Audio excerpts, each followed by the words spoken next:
Un oligo-élément qui est indispensable à la vie.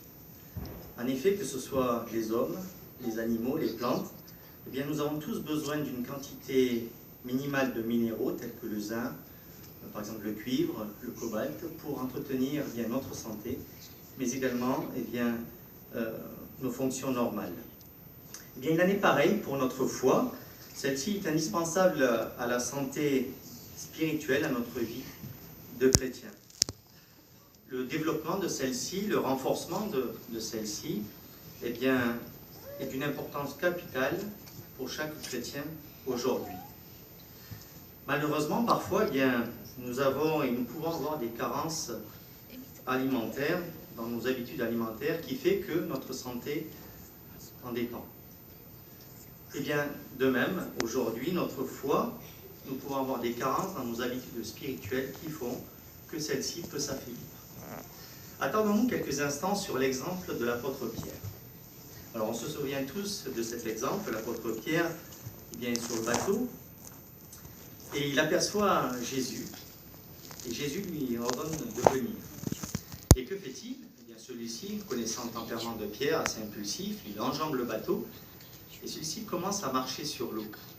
Mais voilà, s'apercevant qu'il y a une tempête, il quitte du regard Jésus, d'un seul coup, il se met à couler. Quelle est la réaction de Pierre? Nous connaissons Pierre, c'était certainement un très bon nageur, il aurait pu revenir par ses propres moyens au bateau. Mais là, son regard de nouveau croise Jésus, il demande de l'aide. Et Jésus lui tend la main et les flots s'apaisent. Quel enseignement pouvons-nous tirer de cet exemple de l'apôtre Pierre? Eh bien, l'apôtre Pierre, à un moment donné de sa vie, à ce moment de cet épisode de sa vie, sa foi affaiblit. Mais qu'est-ce qui a permis à celui-ci, eh bien, de faire en sorte de surmonter cette peur et de faire en sorte, eh bien, que celui-ci puisse regagner le bateau sans encombre? Eh bien, il a recentré tout simplement son attention en fixant Jésus. L'apôtre Paul, dans sa lettre aux Hébreux, chapitre 12, verset 2, déclare ceci, il donne cet encouragement à chaque chrétien.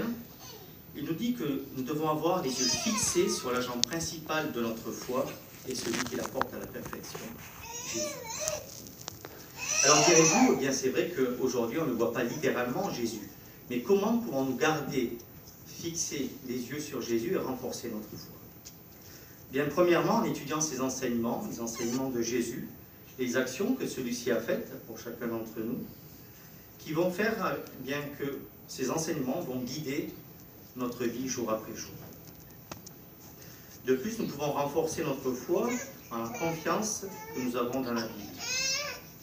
Tout comme un régime alimentaire équilibré eh bien, permet d'avoir les quantités suffisantes d'oligo-éléments indispensables à une bonne santé physique, bien de même, par notre foi, la foi est un élément indispensable aux chrétiens et nous devons développer celle-ci pour être en bonne santé spirituelle.